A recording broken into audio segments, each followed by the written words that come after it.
This video was brought to you by Brilliant. As inflation has kicked up across the world and workers look for ways to protect their wages, labour unions have enjoyed a political resurgence.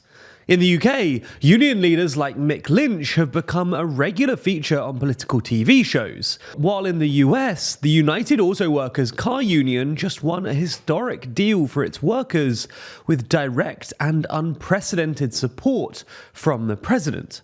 However, one company that's fervently avoided collective bargaining of any kind is Tesla, and its CEO, Elon Musk. Unfortunately for Musk though, in late October, over 100 Swedish Tesla workers walked out after Tesla refused to sign a collective bargaining agreement, triggering a wave of sympathy strikes across the country. And now it's basically impossible to buy a Tesla if you live in Sweden. In response, Tesla successfully sued the Swedish Postal Union on Monday evening, but this has only invigorated the unions further, who warned Musk on Tuesday that they would keep going for, quote, a long time. So in this video, we're going to take a look at why Tesla is suing Sweden, why Sweden loves unions, and who's going to win.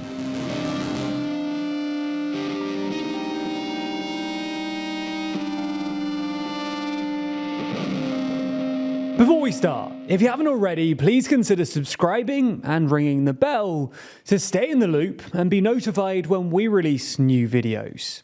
So, this story really begins on October 27th, when roughly 130 employees across 7 Tesla dealerships decided to go on strike because Tesla refused to sign a collective bargaining agreement for them. Now, Tesla doesn't actually manufacture cars in Sweden, but it does operate workshops to service its cars, and it has mechanics in these workshops who belong to the powerful IF Metal Union, who asked Tesla to sign a collective bargaining agreement. Now, these are the norm in Sweden. More than 90% of workers, including 80% of private sector employees, are protected by collective bargaining agreements, which basically oblige employers to provide certain minimum standards or guarantees, or face worker-wide strike action. Now, this model was first developed all the way back in 1938, and preserved by the left-wing Social Democrats, who ruled almost continuously from 1932 to 1976.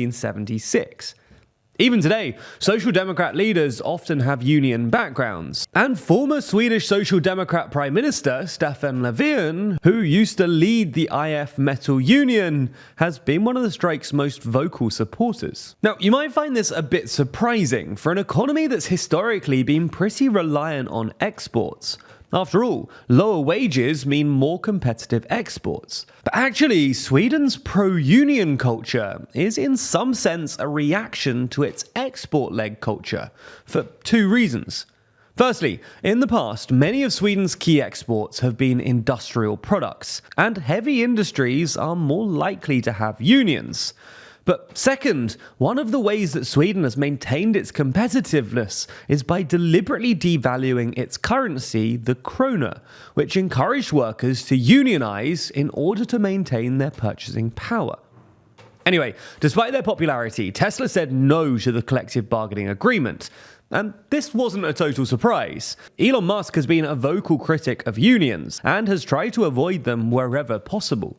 He even managed to avoid agreeing to a union or collective bargaining agreement in Germany, where Tesla has recently set up a factory, despite the fact that unions are pretty popular and powerful in German industry. When American Tesla workers tried to unionize earlier this year, they were immediately fired, which has apparently deterred further efforts at unionization. Anyway, while it didn't originally look to be a big deal, after all, it was only 130 workers, Tesla's refusal to sign a collective bargaining agreement triggered a wave of sympathy strikes across Sweden, which have crippled the company's local operations.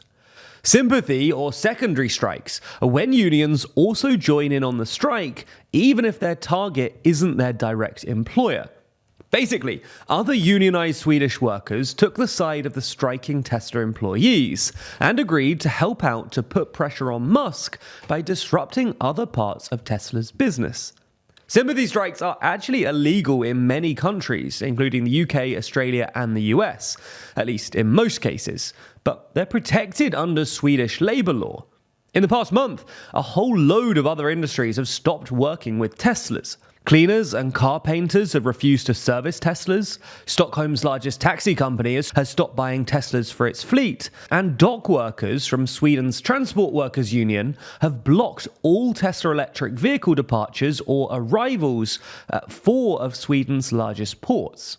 All in all, this makes delivering Teslas, which are Sweden's top-selling car, nearly impossible, because the Teslas sold in Sweden are shipped there from German and American Tesla factories. Now, the obvious alternative would be to ship them via Norway instead, but the leader of Norway's transport union said earlier this month that they could block Tesla deliveries at Norwegian ports if they were diverted.